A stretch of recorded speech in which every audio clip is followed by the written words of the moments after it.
Welcome বন্ধুরা, কেমন আছেন? আশা করি সবাই ভালো আছেন, আমিও ভালো আছি। তো আজকে আমরা ফটোশপে আরেকটা ভিডিও নিয়ে চলে এলাম তোমাদের জন্য। সো দেখতে পাচ্ছেন সোশ্যাল মিডিয়ায় ব্যানার ডিজাইন কিভাবে করে।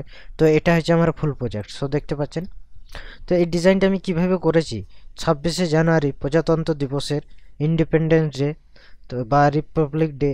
তো এই ডিজাইনটি কীভাবে করেছি আজকে তোমাদেরকে শেয়ার করব। তার আগে অবশ্যই ভিডিওটি শুরু থেকে শেষ পর্যন্ত মন দিয়ে দেখুন, তাহলে নতুন কিছু শিখতে পারবেন, নতুন কিছু জানতে পারবেন ফটোশপে।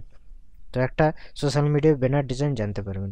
তো চলো শুরু করা যাক। ভিডিওটি অবশ্যই ভালো লাগলে একটা লাইক করবেন, শেয়ার করবেন আর সাবস্ক্রাইব অবশ্যই করে রাখবেন অনাথ প্রিমিয়াম ইউটিউব চ্যানেলটি। তাহলে নতুন কিছু শিখতে পারবেন, নতুন কিছু জানতে পারবেন। তো চলো শুরু করা যাক। এই ডিজাইনটার ক্ষেত্রে আমরা কি করব, প্রথমে কি করব, একটা সাইজ নিয়ে নেব। এই ডিজাইনটা বানানোর জন্য আমি কি করব, পারফেক্ট সাইজ আমরা নিয়ে নেব। তো আমরা পারফেক্ট সাইজ আমরা নিয়ে নিচ্ছি এখান থেকে। জাস্ট 1080 বাই 1080 এরকম আমরা পারফেক্ট সাইজ নিয়ে নিলাম অলরেডি। তো এখান থেকে আমি যেটা করেছি, এখান থেকে জাস্ট আমি একটা ব্যাকগ্রাউন্ড প্রথমে আমরা এখান থেকে আমরা নিয়েছি। এখান থেকে আমরা কি করব, এখান থেকে একটা ব্যাকগ্রাউন্ড এখান থেকে মুভ করে আমরা কিন্তু এখানে নিয়েছি অলরেডি। সো দেখতে পাচ্ছেন এরকম টাইপের আমি ব্যাকগ্রাউন্ড অলরেডি আমি নিয়েছি। এখান থেকে ব্যাকগ্রাউন্ড নিয়েছি। আর এখান থেকে আমি কি করেছি,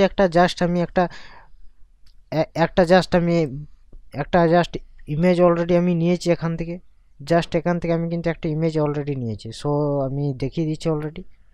তো এখান থেকে যেটা আমাদের করতে হবে, এখানে জাস্ট জাস্ট এটা আছে। তো এটার বদলে আমরা কি করব, এখান থেকে আমরা দেখে নিচ্ছি। এটা এরকম আছে, আমরা ছোট করে দিলাম অলরেডি। যেটা আমাদের করতে হবে এখান থেকে, তো এই যে ইমেজটা আছে, সেই ইমেজটা আমরা এখান থেকে আমরা কন্ট্রোল জেড দিয়ে, সরি, এখানে যেটা আমরা করতে হবে, যেটা আছে, এখানে যে ইমেজটা আছে, সেই ইমেজটা এখান থেকে আমরা নামিয়ে দেবো অলরেডি। আমরা এরকম পজিশন আমরা কিন্তু রেখে দেবো। এই যে ইমেজটা আছে, এটা আমরা মিডিল পয়েন্টে এটার মধ্যে রেখে দেবো আমরা। এটা আছে, কন্ট্রোল টি দিয়ে দেবো। কন্ট্রোল টি দেওয়ার পর এরকম মিডিল পয়েন্ট আমি রেখে দেবো অলরেডি। সো দেখতে পাচ্ছেন এটা কি করবো, আমরা কন্ট্রোল টি দিয়ে আমরা মিডিল পয়েন্ট আমরা কিন্তু এটাকে রেখে দিলাম। সো দেখতে পাচ্ছেন মিডিল পয়েন্ট আমরা রেখে দিলাম। তারপর আমরা কি করব, এখান থেকে যেটা আমি করেছি, এখান থেকে এখান থেকে 26 জানুয়ারি, এখানে এটা আমার একটা কিন্তু টেক্সট আছে। এখান থেকে এটা কিন্তু টেক্সট আছে আমাদের। আমরা সেই টেক্সটটা আমরা কিন্তু এখান থেকে আমরা নিয়ে নেব।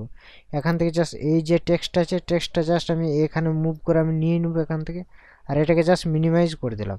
তো এখান থেকে আমি কি করব, 26 জানুয়ারি যে টেক্সটটা আছে, এখান থেকে কন্ট্রোল টি দিয়ে দেবো। এখান থেকে টি দেওয়ার পর এইখানটা কাছে আমি কিন্তু রেখে দিলাম অলরেডি। সো দেখতে পাচ্ছেন এইখানটা কাছে আমি কিন্তু রেখে দেবো। রেখে দেওয়ার পর এখান থেকে আমি যেটা করেছি, এখান থেকে আমি এই যে হাতের ছবিটা আছে, সেই হাতের ছবিটা কিন্তু এখান থেকে আমি কিন্তু নিয়ে নেবো অলরেডি। এখান থেকে আমি হাতের ছবিটা এখানে ডাউনলোড করেছি অলরেডি। এখান থেকে হাতের ছবিটা এখান থেকে আমি কিন্তু নিয়ে নিতে পারি। তো এরকম পজিশন আমি কিন্তু হালকা উপর রেখে দিলাম এটাকে। আর এটাকে এখান থেকে কী করলাম, এটাকে এটা হালকা ছোট করে নিচে আমি নামিয়ে দেবো। এরকম পজিশন। সো আমার ডিজাইন কিছুটা এরকম হলো।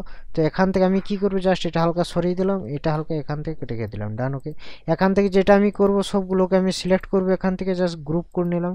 গ্রুপ করার পর কনভার্ট টু স্মার্ট অবজেক্ট করে দিলাম। এখান থেকে আমি কি করবো, ফিল্টার, ক্যামেরা র ফিল্টার অপশানে চলে এলাম। এখান থেকে কি করবো, আমরা কালারটা কাস্টমাইজ আমরা করে নেবো এখান থেকে। তো আমরা কালার কাস্টমাইজ করে নিচ্ছি অলরেডি। এখান থেকে টেক্সচারটা হালকা এখান থেকে আমি বাড়িয়ে দিলাম। এখান থেকে কি করব, ক্লিয়ারিটি হালকা বাড়িয়ে দিলাম। এখান থেকে ডেউজাটা হালকা বাড়িয়ে দিলাম। এখান থেকে ভাইব্রেন্স হালকা বাড়িয়ে দিলাম। এখান থেকে স্যাচুরেশনটা হালকা বাড়িয়ে দিলাম। এখান থেকে কন্ট্রাস্টটা হালকা বাড়াবো। এখান থেকে হাইলাইটটা হালকা বাড়িয়ে দিব, বা হাইলাইটটা যদি কমিয়ে দিই, হাইলাইটটা কমিয়ে দিলাম। এখান থেকে শ্যাডোটা হালকা বাড়িয়ে দিলাম। এখান থেকে হোয়াইটটা হালকা এখানে বাড়িয়ে দিলাম। ব্ল্যাকটা হালকা এখান থেকে বাড়িয়ে দিলাম। ডান। ওকে, সো দেখতে পাচ্ছেন ডিজাইনটা কীরকম হলো আমার বিফোর অ্যান্ড আফটার। তো আশা করি বুঝতে পেরেছেন এখান থেকে যেটা আমি করেছি এখান থেকে। তো এখান থেকে আমি এটা ক্লিক করে দেবো। সো দেখতে পাচ্ছেন ডিজাইনটা বিফোর অ্যান্ড আফটার কেমন হয়েছে। তো আশা করি বুঝতে পেরেছেন। তো ভিডিওটা কেমন লাগলো অবশ্যই আমাদের কমেন্ট করে জানাবেন। আর এরকম টিউটোরিয়াল যদি শিখতে চান ফটোশপের বেসিক থেকে আরম্ভ করে অ্যাডভান্স লেভেল, তো অবশ্যই অনাথ প্রিমিয়াম ইউটিউব চ্যানেলটি ফলো করুন। তাহলে নতুন কিছু শিখবেন, নতুন কিছু জানবেন, আর ভিডিওগুলো বারবার প্র্যাকটিস করবেন। তাহলে নতুন কিছু শিখতে পারবেন, নতুন কিছু জানতে পারবেন। চলো tata, bye bye. Next video খুব তাড়াতাড়ি নিয়ে আসবো। সঙ্গে থাকবেন, ভালো থাকবেন, সুস্থ থাকবেন, আর ভিডিওগুলো বারবার প্র্যাকটিস করবেন। তো চলো।